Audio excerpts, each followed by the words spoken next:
w'ekitongole ekivunaanyizibwa ku ttaka mu Bwakabaka bwa Buganda ekya Buganda Land Board awandiikidde omuwandiisi w'omukulembeze wa Uganda Flora Kikyoncho okumunnyonnyola nti ettaka ly'embuga ya Kabaka ery'eggombolola ya Ssaabawaali Mijwala mu Mawogola ttaka lya Bwakabaka Bwoya. Omusasi waffe Omulangira Jimmy Sekabiito yalina ebikira ku bino. Senkulu wa Buganda Land Board omukungu Simon Kaboggoza okuvayo kiddiridde Benoni Bulola kuteesa okwekubira endulu mu ofisi y'omukulembeze w'eggwanga nga bwe waliwo ebbiina ly'abantu abasalimbira ku ttaka lye ery'embuga y'Emijwala nga bagamba nti lya Bwakabaka so nga alinako n'ekyapa era nti buli lukya abantu beeyongera kweyiwako ti kyokka bwe yeekubira endulu ku poliisi e Ssembabule tayambibwa yadde okubaako okunoonyereza kwonna okukolebwa okusobola okubavunaana. Wano Flora Kikyoncho waasinzidde n'awandiikira omuduumizi wa poliisi e Ssembabule kyokka ng'ebbaluwa eno ekyatanka ne b'ebyokwenda era nga bali mu ginoonyerezaako ng'amutegeeza okuyimiriza amangu byonna ebikolebwa ku ttaka lino era abo bonna abalisalimbirako bavunaanibwe nti era abo bonna abagamba nti lyabwe bagende mu kkooti z'amateeka. Omukungu Simon Kaboggoza ategeeza Flora Kikyoncho nti ekyapa ku ttaka ly'embuga eno ekiri mu mannya ga Bulola Benoni Kuteesa kyagabwa mu bukyamu n'amusaba okukibuulirizaako awamu n'okukinoonyerezaako. Omukungu Simon Kaboggoza ategeeza nti ettaka lino lyerimu ku square miles 3 awamu n'eyika 144 ery'owessaza Muteesa ng'ebiwandiiko byonna Entebbe kino kibiraga bulungi era lyerimu ku eryo gavumenti eno lye yaddiza Obwakabaka. Mu bbaluwa eno gyawaddeko kopi Katikkiro wa Buganda, Ssaabawolereza wa Buganda saako RDC Muteesa n'abalala ategeezezza nti Bulola Benoni okufuna ekyapa eky'obwannannyini ku ttaka lino tebagoberera mitendera gyonna era nga yakifuna mu mwaka ogw'2014 so nga ettaka lino Kabaka lyamuddizibwa mu mwaka ogw'2013 nga wano komishona avunaanyizibwa ku kuwandiisa ebyapa naye yavaayo n'akiyita kisazibwemu so nga n'ekaliisoliiso wa gavumenti naye bwe yakola okunoonyereza ku kyo yawa amagezi kisazibwemu nti era ono agamba nti lye agende mu Buganda Land Board.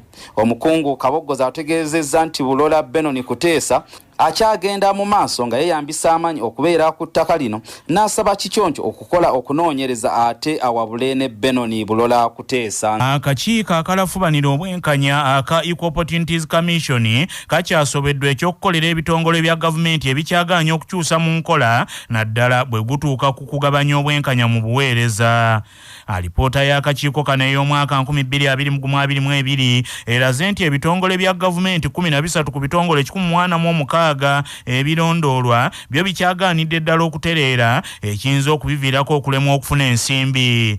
Ebimu ku bitongole ebikola obubi mu kugaba obwenkanya kuliko ekitebe kya Uganda mu Doha awamu n'eky'Ekkata, ekitebe kya Uganda mu South Africa, omukago gw'ensi ez'obuvanjuba bwa Africa, ekitongole kya National Lotteries and Gaming Regulatory Board, Uganda National Oil Company, ekitebe kya Uganda e Somalia, eky'Ebubirigi n'eky'e Malaysia, Uganda Retirement Benefits Regulatory Authority n'ebirala.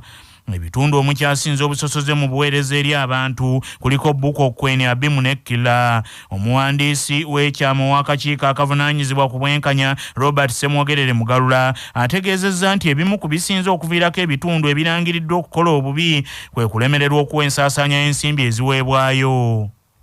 Ekisinga okubeera ekikulu ennyo nti twandyagadde okutuuka ku bantu mu bifo eby'enjawulo. Abantu bano bwe tukolako abasinga ng'oggyeko ebitongole bya gavumenti tukola ku muntu wa wansi anyigiriziddwa n'awulira nga tafuna bwenkanya.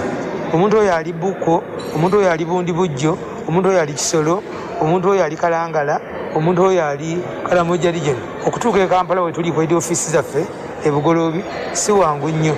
Ne bw'otuuka mu Kampala okutuuka e Bugoloobi era si kyekyangu ennyo. Kati twandyagadde okubeera nti twetaaga ne tugenda mu regional offices nga bw'olaba kkooti kubanga bye tukola ebimu biringa nga bya kkooti.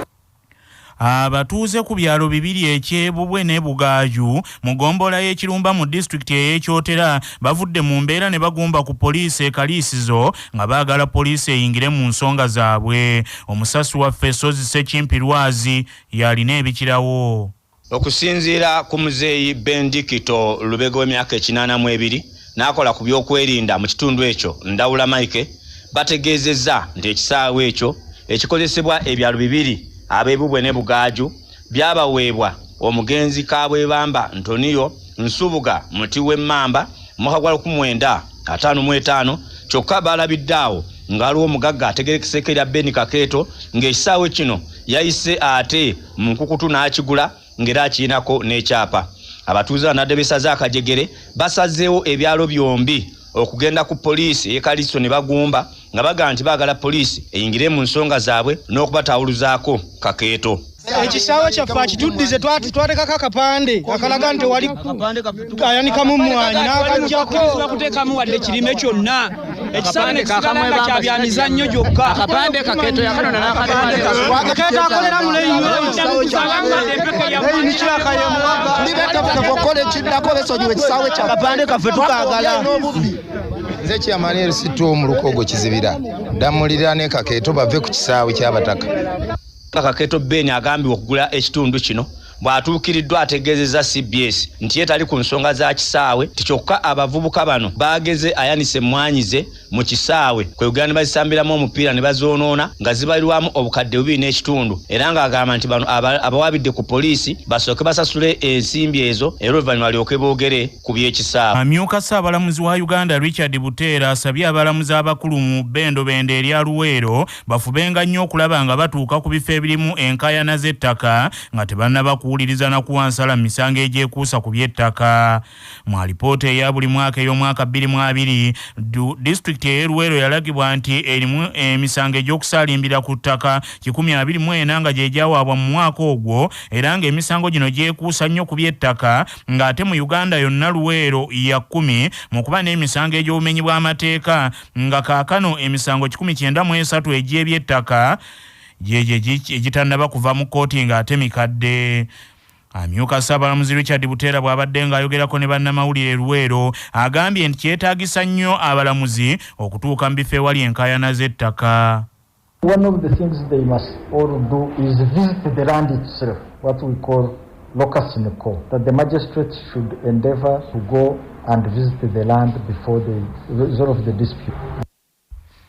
Mu mawulire ag'ebyemizannyo ekibiina ekiddukanya omupiira mu Uganda ekya FUFA kikkiriza kiraabu 5 okukyusa amannya gaazo oluvannyuma lw'okuteekamu okusaba so nga zo kiraabu 3 zigaaniddwa. Kiraabu ezikkiriziddwa okukyusa amannya Ebusitema University FC kati efuuse Ateka FC, Bomadu United FC efuuse Bundibujo United, Volcop Lions kati efuuse Fort City FC, Pepso FC efuuse Pentecostal University, ate Kiryandongo TCFC kati efuuse Kiryandongo United nga zo kilabu ezigaaniddwa okukyusa amannya ye Asinje FC ye Kasese, Lugazi Municipal FC ne Kampala University. Amawulire okuva ebweru w'eggwanga. Okunoonyereza okwakolebwa gye buvuddeko kwalaga nti Myanmar y'ensi esinga endala zonna mu sseŋŋendo ssensi okulima entungo mu bungi nga buli mwaka bbama eva mu metric tani z'entungo 78,000. Buyindi yakubiri ne metric tani z'entungo 75,000. Tanzania yakusatu ne metric tani z'entungo 66,000 so nga Nigeria yakuna ne metric tani z'entungo 58,000. China yakutaano ne metric tani z'entungo 39,000 so nga Uganda ya 10 mu nsi yonna nga ate mu Afirika ya 7 ne metric tani ez'entungo 14,300 mu kunoonyereza kuno okujjiddwa ku mukutu ogwa Nation Master.